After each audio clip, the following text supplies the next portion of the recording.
সুস্থতার পথে আপনাদের সবাইকে স্বাগত। আজ আমরা একটি অত্যন্ত সংবেদনশীল এবং গুরুত্বপূর্ণ বিষয় নিয়ে আলোচনা করব, যা অনেক জীবনকে নীরবে ক্ষতিগ্রস্ত করে। তা হলো আসক্তি। আসক্তি কেবল মাদকদ্রব্য বা অ্যালকোহলের মধ্যেই সীমাবদ্ধ নয়।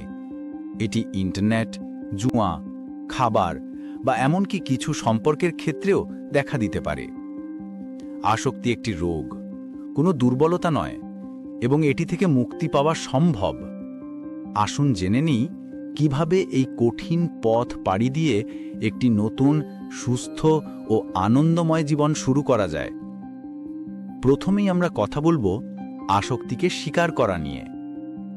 আসক্তি থেকে মুক্তির প্রথম এবং সবচেয়ে গুরুত্বপূর্ণ ধাপ হল আপনার সমস্যাটি আছে তা মেনে নেওয়া। এটি একটি কঠিন পদক্ষেপ হতে পারে, কারণ আসক্তি প্রায়শই অস্বীকারের সাথে জড়িত। নিজের কাছে, প্রিয়জনদের কাছে বা একজন পেশাদারের কাছে আপনার আসক্তির কথা স্বীকার করা সাহসিকতার পরিচয়। এই স্বীকারোক্তি পরিবর্তনের দরজা খুলে দেয়।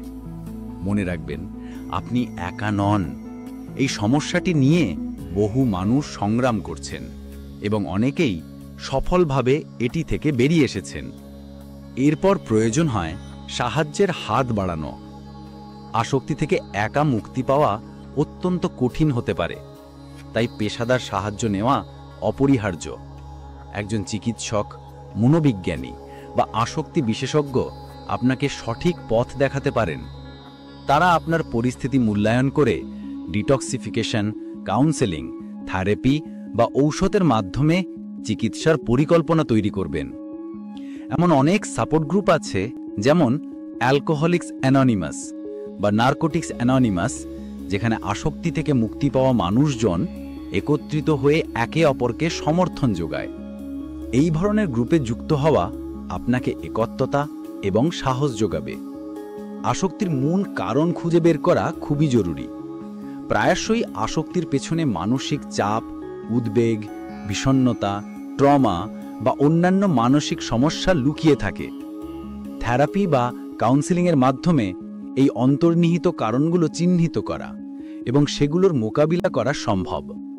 যখন আপনি আপনার আসক্তির কারণগুলো বুঝতে পারবেন, তখন সেগুলোর ওপর কাজ করা এবং সুস্থ উপায়ে মোকাবিলা করা সহজ হবে। এটি আপনাকে কেবল আসক্তি থেকে মুক্তি পেতে সাহায্য করবে না, বরং আপনার মানসিক স্বাস্থ্যকেও উন্নত করবে। আসক্তি থেকে মুক্তির পথে পারিপার্শ্বিক পরিবর্তন আনা অত্যন্ত জরুরি। যে পরিস্থিতি বা ব্যক্তিরা আপনাকে আসক্তির দিকে ঠেলে দেয়, তাদের থেকে দূরে থাকুন। আপনার পুরনো পরিবেশ এবং অভ্যাস পরিবর্তন করুন। নতুন করে আপনার সময়সূচি সাজান, নতুন বন্ধু তৈরি করুন এবং নতুন শখ বা আগ্রহের দিকে মনোযোগ দিন। একটি নিরাপদ এবং সহায়ক পরিবেশ আপনার সুস্থ থাকার জন্য অত্যন্ত গুরুত্বপূর্ণ। আপনার পরিবার এবং বন্ধুদের সমর্থনও এই যাত্রায় অমূল্য।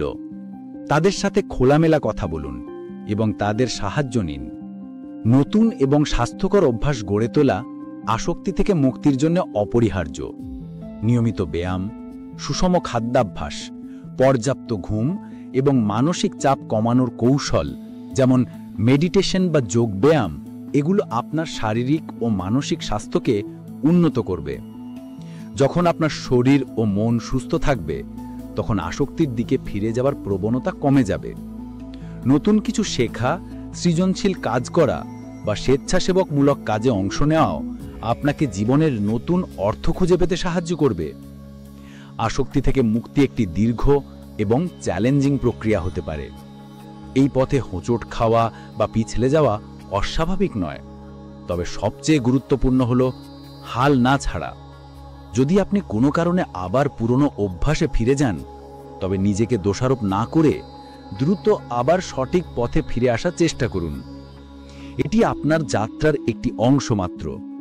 প্রতিটি ছোট পদক্ষেপ এবং প্রতিটি সফল দিন আপনাকে চূড়ান্ত মুক্তির দিকে এগিয়ে নিয়ে যাবে। মনে রাখবেন, আসক্তি থেকে মুক্তি সম্ভব। আপনার জীবন আপনার হাতে। সঠিক সাহায্য, সংকল্প এবং অধ্যবসায় নিয়ে আপনি একটি আসক্তিমুক্ত, সুখী এবং পূর্ণাঙ্গ জীবন যাপন করতে পারবেন। নিজের উপর বিশ্বাস রাখুন এবং এই যাত্রায় প্রতিটি ধাপে নিজেকে সমর্থন করুন। সুস্থ থাকুন, ভালো থাকুন, নতুন জীবন শুরু করুন।